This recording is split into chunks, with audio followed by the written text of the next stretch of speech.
호세아서 13장 1절. 에브라임이 말을 하면 사람들이 떨었도다. 그가 이스라엘 중에서 자기를 높이더니 바알로 말미암아 범죄함으로 망하였거늘 이제도 그들은 더욱 범죄하여 그 은으로 자기를 위하여 우상을 부어 만들되 자기의 정교함을 따라 우상을 만들었으며 그것은 다 은장색이 만든 것이거늘 그들은 그것에 대하여 말하기를 제사를 드리는 자는 송아지와 입을 맞춘 것이라 하도다.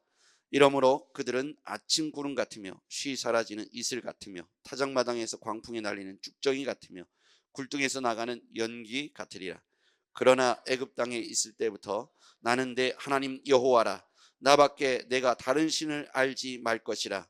나 외에는 구원자가 없느니라. 내가 광야 마른 땅에서 너를 알았거늘 그들이 먹여준 대로 배가 불렀고 배가 부르니 그들의 마음이 교만하여 이로 말미암아 나를 잊었느니라. 그러므로 내가 그들에게 사자 같고 길가에서 기다리는 표범 같으리라.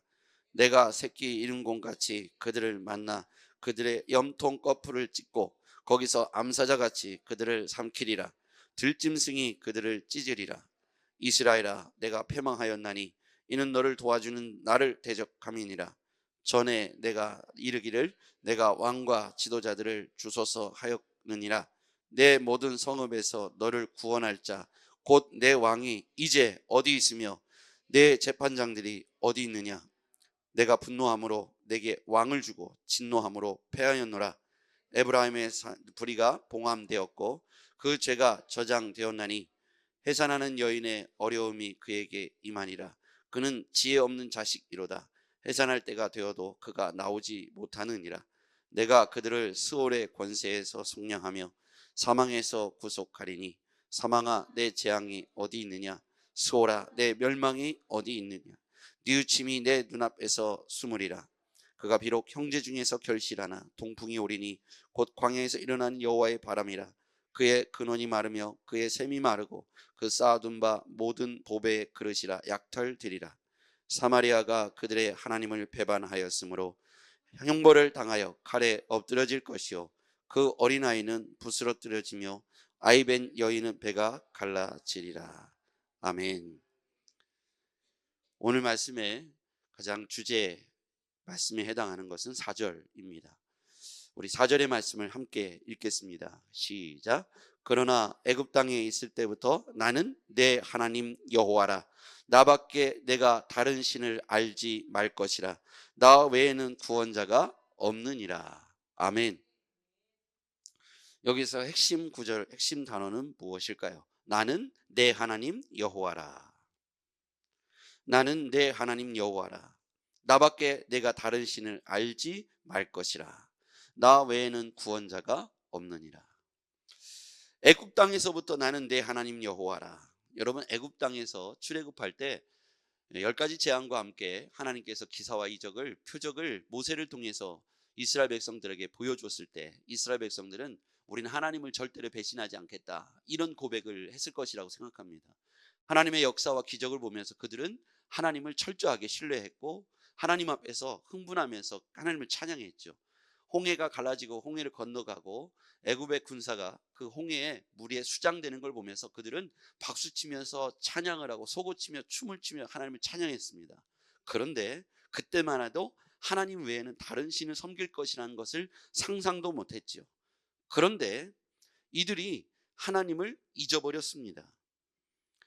자, 그것이 뒤에 나오죠. 5절 같죠? 시작. 내가 광야 마른 땅에서 너를 알았거늘 그들이 먹여준 그대로 준 대로 배가 불렀고 배가 부르니 그들의 마음이 교만하여 이로 말미암아 나를 잊었느니라.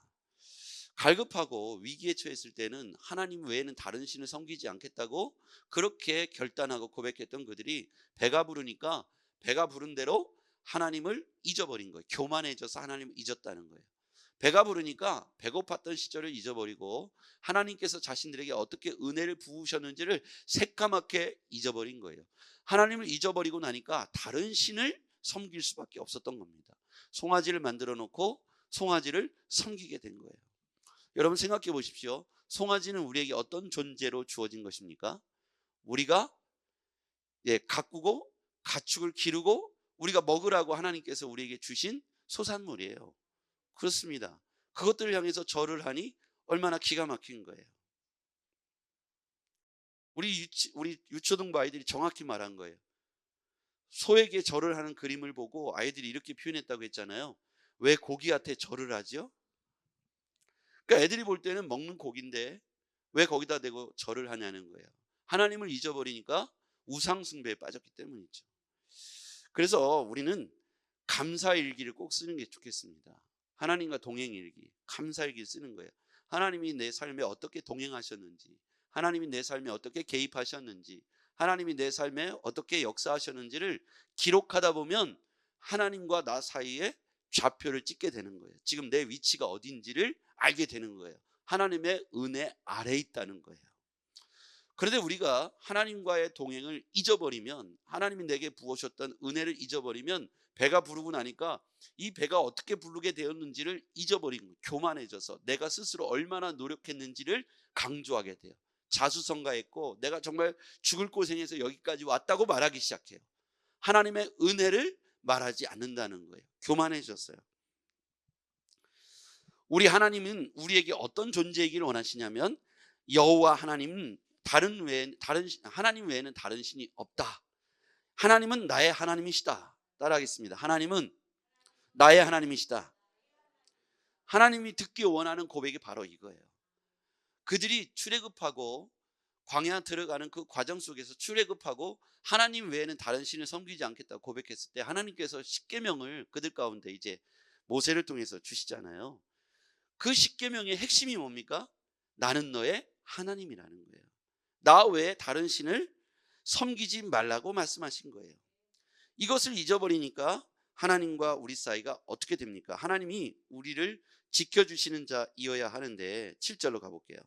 7절, 하나님의 약속이 이렇게 바뀝니다. 7절 시작. 그러므로 내가 그들에게 사자 같고 길가에서 기다리는 표범 같으니라.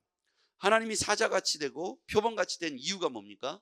우리가 하나님을 잊어버리고 우상 숭배의 죄에 빠졌기 때문이죠. 하나님과 언약을 깨뜨렸기 때문입니다. 여러분, 우리가 긴급하고 위기에 처했을 때는 하나님을 찾잖아요. 출애굽할 당시, 또 홍해 앞에 놓였을 당시, 마라의 쓴물 앞에 있었을 당시에 그들은 하나님을 찾을 수밖에 없었죠. 위기였으니까요. 그렇죠? 그 위기 가운데 모두 엎드립니다. 그러니까 우리도 그렇다는 거예요. 우리도 신앙생활하면서 위기를 만나면 하나님 앞에 넙죽 엎드립니다. 근데 이게 이제 다 해결되고 배가 부르면 하나님을 잊어버리는 거예요. 그러면 하나님은 우리에게 어떤 존재로 등장하십니까? 표범같이, 사자같이 우리를 삼키시고 찢으신다는 거예요. 하나님이 우리를 지켜주시는 자가 되어야 되는데, 하나님이 우리를 동행하시다가 이 관계가 깨져버리는 순간 사자같이, 표범같이 우리를 찢으시고 삼키신다는 거예요. 그래서 우리는 우리의 삶의 지금 현재 위치들을 다시 말씀 앞에서 조명할 필요가 있다는 거예요. 하나님의 은혜 아래 다시 머물러야 합니다. 하나님의 축복의 백성으로 다시 머물러야 합니다. 그 자리가 우리가 머물러야 될 자리예요. 교만해서 배가 불러서 교만한 자리에 가면, 하나님을 잊은 자리에 가면 사자같이, 표범같이 그분을 만나게 된다는 거예요. 얼마나 비참합니까? 전능하신 하나님이 우리를 도우시면 못할 것이 없는데, 전능하신 하나님이 우리를 심판하시면 비참하게 되는 거잖아요. 하나님 앞에서 그런 삶을 살아야 돼요. 우리 친구 목사님이 있는데요, 이 친구 목사님이 한 번은 얼마 전에 아주 충격적인 얘기를 하더라고요. 자기가 이제 어렸을 때 고향에서 있었던 일이에요. 그 고향에서 담임 목사님을 힘들게 하고 핍박하고, 성창기를 모든 교인들이 목사님을 이렇게 예배 시간에 올라가서 목사를 막 흔들고, 장로님 한 분이 목사님을 흔들고 성찬식을 목사님이 집례하는데 나와서 목사님을 나가라고, 그만두라고 말하면서 성찬기를 집어서 모든 교인들이 보는 앞에서 집어 던진 거예요. 얼마나 충격적인 장면이에요. 그렇죠?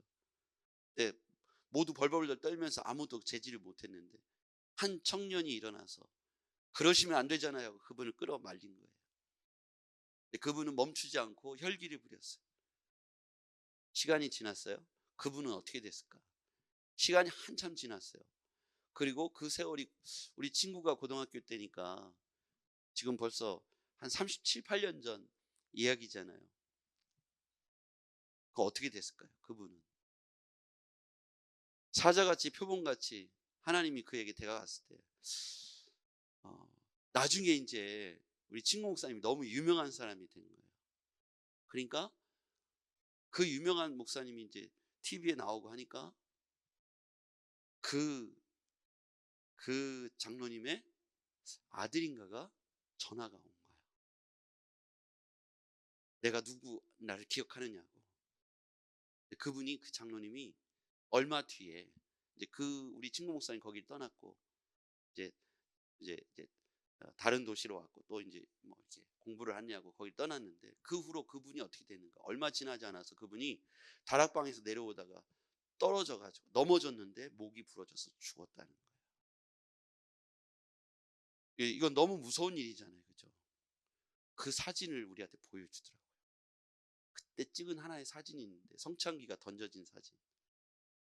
성창기가 바닥에 널브러진 사진을. 근데 너무 무서운 얘기잖아요. 그죠? 근데 오늘 본문에 뭐라고 했어요? 사자같이 표범같이.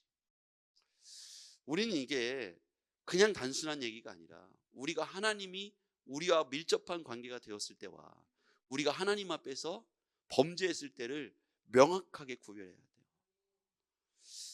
여러분, 우리가 이러한 모든 일에 있어서 우리가 하나님 앞에 어떤 존재인지를 살펴보아야 합니다. 하나님을 잊어버리면, 하나님 앞에 교만하면 비참한 인생이 될 수밖에 없다는 것이죠. 그러면서 하나님을 자신을 우리에게 이렇게 소개하십니다. 9절 말씀 볼게요. 9절을 읽어볼게요. 시작. 이스라엘아, 내가 패망하였나니 이는 너를 도와주는 나를 대적함이니라. 여기서 보면 이스라엘이 패망한 이유를 알려주십니다. 이는 너를 도와주는 나를 대적함이라.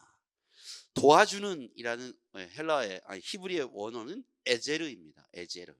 하나님은 돕는 자, 에제르이십니다. 여러분 잘 이 단어를 기억하십시오. 지난 주간에 하나님 자신을 우리에게 뭐라고 소개하셨냐면 헤세드, 인의 하나님, 그렇죠? 신실하시고 충성되신 하나님이라고, 성실하신 하나님이라고 우리에게 표현하셨어요. 오늘 우리에게 주신 말씀은 에제르, 돕는 자라는 거예요. 하나님이 우리를 돕는 자세요. 그런데 이스라엘 백성들이 10절에 보니까 뭐라고 요구했냐면, 전에 내가 이스라엘 백성들이 이르기를 내게 왕과 지도자를 주소서.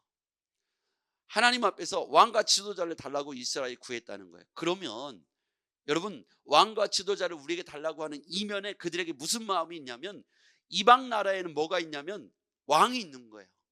그래서 우리도 왕을 달라는 거예요. 근데 이스라엘은 누가 왕이어야 합니까? 하나님. 하나님이 왕이신데 왕을 달라고 기도한 거예요. 이스라엘이. 그러면 하나님께서 그 다음에 뭐라 그래요? 내 모든 성읍에서 너를 구원할 자, 내 왕이 이제 어디 있느냐? 재판관이 어디 있느냐? 하나님이 뭐라고 부르시는 거예요?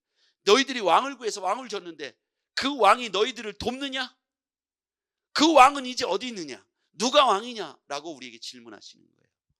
하나님 자신을 우리를 뭐라고 표현했냐면 에제르, 돕는 자. 하나님이 우리의 왕이 되실 때 우리를 도와주신다는 거예요. 근데 이스라엘 백성들이 교만해지니까 왕을 달라고 한 거예요. 우리에게도 왕을 달라. 이거는 하나님을 왕으로 인정하지 않는 태도였어요. 그래서 하나님께서 누구를 왕으로 세우셨어요? 사울을 왕으로 세웠지만 사울이 그들을 에제르 도왔나요? 아니에요. 시간이 한참 지나서 사울도 다윗도 솔로몬도 스쳐 지나갔어요. 진짜 왕은 누구이십니까? 하나님이세요. 여러분, 오늘 우리에게 주신 이 중요한 말씀은 하나님이 우리의 왕이시다. 나는 너의 하나님이다. 하나님이 돕는 자시다. 오늘 이 말씀을 우리에게 하고 있는 거예요. 이스라엘이 하나님을 잊어버렸어요. 그들 가운데 범죄하고 우상 숭배에 빠졌어요. 그러면 중요한 것을 잃어버린 거예요. 돕는 자를 잃어버린 겁니다. 여러분, 하나님은 우리의 에제르, 돕는 자이십니다. 하나님께서 우리를 도우실 때 우리의 삶이 온전해지고 완전해지는 거예요. 세상 사람들이, 세상의 어떤 제도와 법칙이 우리를 돕는 것이 아닙니다. 하나님을 하나님을 왕으로 인정하시길 바랍니다. 오늘 그때 하나님께서 우리를 도와주실 줄 믿습니다. 옆에서 동행하시며 도우시는 에제르, 하나님을 신뢰하시기 바랍니다. 기도하겠습니다. 전능하신 아버지 하나님 감사합니다. 우리가 하나님 앞에서 돕는 자 에제르, 우리 하나님을 기억하게 도와주시옵소서. 교만하여서 하나님이 어디 있느냐고 스스로 우상을 만들어 놓고 하나님을 잊은 자가 교만하여서 하나님을 잊고 스스로 왕을 달라고 말했던 이스라엘이 얼마나 비참하게 됐는지를 우리가 봤습니다. 하나님 안에서 정말로 우리가 겸손하고 하나님을 하나님으로 인정할 수 있도록, 왕으로 인정할 수 있도록 하나님 우리를 낮춰지고 겸손한 자가 되게 하여 주시옵소서. 예수님의 이름으로 기도하옵나이다. 아멘.